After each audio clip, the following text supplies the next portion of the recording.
بسم اللہ الرحمن الرحیم. ناظرین، میں ہوں جاوید بلوچ اور امید ہے آپ لوگ خیریت سے ہوں گے. الیکشن کے دن ہیں اور الیکشن شیڈول جو ہے وہ جاری ہو چکا ہے.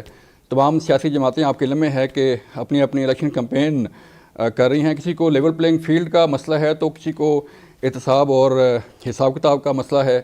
لیکن ایک بات طے ہے کہ الیکشن ہونے جا رہے ہیں اور 8 فروری کو، جیسا کہ سپریم کورٹ آف پاکستان نے بھی کہا کہ 8 فروری کو ہر صورت الیکشن ہوگی. اس الیکشن میں کون سی سیاسی جماعت جو ہے وہ کیا سکور لے کے آ سکتی ہے اور یہ الیکشن جو ہے وہ کیا ملک میں نئی چینج لا سکتے ہیں، یہ بڑا اہم موضوع ہے اور بڑی اہم گفتگو ہے.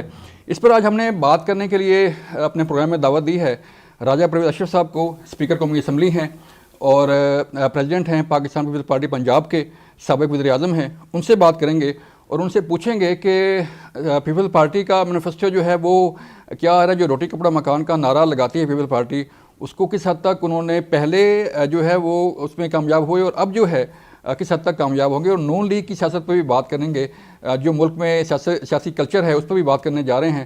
راج صاحب بہت شکریہ ہمیں وقت دینے کا. سر بتائیے گا کہ بلاول بھٹو زرداری صاحب نے جو ہے وہ پورے کے پی کے میں جلسے کیے، سندھ میں جلسے کیے، پنجاب میں جلسے کیے، لیکن جو لیول پلینگ فیلڈ کا ان کا جو شکوہ ہے یا جو ڈیمانڈ ہے وہ وہیں کی وہیں ہے.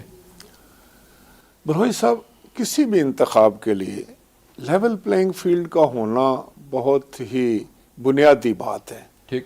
لیول پلینگ فیلڈ کی جب ہم بات کرتے ہیں تو اس کا مقصد یہ ہوتا ہے کہ تمام وہ لوگ جو الیکشن لڑ رہے ہیں ان کو یکساں اور برابری کا میدان دیا جائے اور کسی کو کوئی شکایت نہ ہو. اور اگر کسی کو کوئی شکایت ہے تو میں سمجھتا ہوں کہ الیکشن کمیشن آف پاکستان کا یہ پہلا اور فورموسٹ ڈیوٹی یہ ہے کہ اس شکایت کا ازالہ کرے. نمبر 1. بلوچ صاحب، اگر صاف شفاف اور غیر جانبدارانہ انتخابات کی ہم بات کرتے ہیں تو اس کے لیے ضروری ہے کہ ایسا ماحول ہو جس میں انتخابات ہوں، کسی کو کوئی اعتراض نہ ہو، شکایت نہ ہو. ورنہ ہوتا یہ ہے کہ آپ نے دیکھا ہوگا، یہ بدقسمتی ہے اور میں تو اسی کو اپنے تمام مسائل کی وجہ سمجھتا ہوں کہ ہمارے انتخابات کنٹروورشل ہو جاتے ہیں. ٹھیک ہے. ایک حکومت بنتی ہے اور باقی سارے جو ہیں وہ اپوزیشن بنا کر اس کے پیچھے پڑ جاتے ہیں اور جینونلی وہ یہ کہتے ہیں کہ بھائی آپ جو ہیں وہ الیکشن جو ہے وہ چرا کر لے کر آئے ہیں، آپ نے جو الیکشن پہ ڈاکہ ڈال دیا ہے، آپ نے صاف شفاف انتخابات نہیں کی، آپ نے ہمارا حق مارا ہے. ڈیٹ دینا شروع کر دیں کہ گورنمنٹ اب گئی.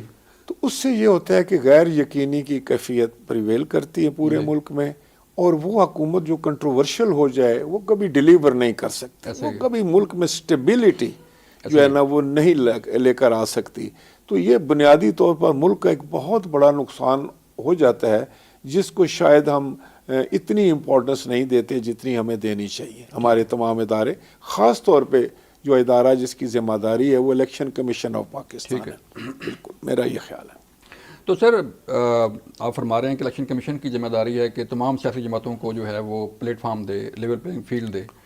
تو کیا بلاول بھٹو زرداری صاحب نے اپنے جلسوں میں تو لیول پلینگ فیلڈ مانگی ہے، لیکن کیا کوئی پیپلز پارٹی نے رابطہ کیا الیکشن کمیشن سے بھی کہ انہیں لیول پلینگ فیلڈ جو ہے وہ دی جائے اور کس قسم کی دی جائے؟ جی، ہمارا ایک ڈیلیگیشن گیا تھا اور انہوں نے آن ریکارڈ جو ہے نا یہ ساری باتیں جو ہیں الیکشن کمیشن آف پاکستان کے سامنے. کیا جواب آیا سر؟ کوئی میں سمجھتا ہوں کہ وہ اب میرے علم میں نہیں ہے کہ انہوں نے آج یا کل کیا بات کی ہے، لیکن میں سمجھتا ہوں کہ اگر ابھی بھی شکایت ہے تو اس کا مطلب ہے کہ کوئی سیٹسفیکٹری جواب نہیں آیا ہوگا. ٹھیک ہے.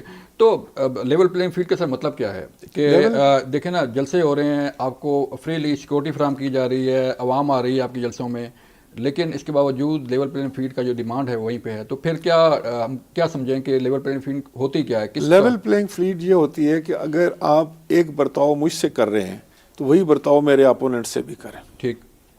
اگر آپ اپوننٹ کو کوئی فیسلٹیز دے رہے ہیں، اگر ان کے کہنے پر آپ نے کوئی پوسٹنگ ٹرانسفر کی ہے، آپ نے ان کے کہنے پر اگر کوئی افسران لگائے ہیں، ٹھیک ہے، تو پھر میں سمجھتا ہوں کہ آپ کو یہ تو تسلیم کرنا پڑے گا کہ اگر ایک آدمی جو ہے وہ بھی میدان میں ہے، اے بھی میدان میں ہے اور بی بھی میدان میں ہے، اگر بی کے آپ تھوڑا سا اس کو زیادہ فیسیلیٹیٹ کر دیتے ہیں، کسی بیوروکریسی کے حوالے سے کر دیتے ہیں.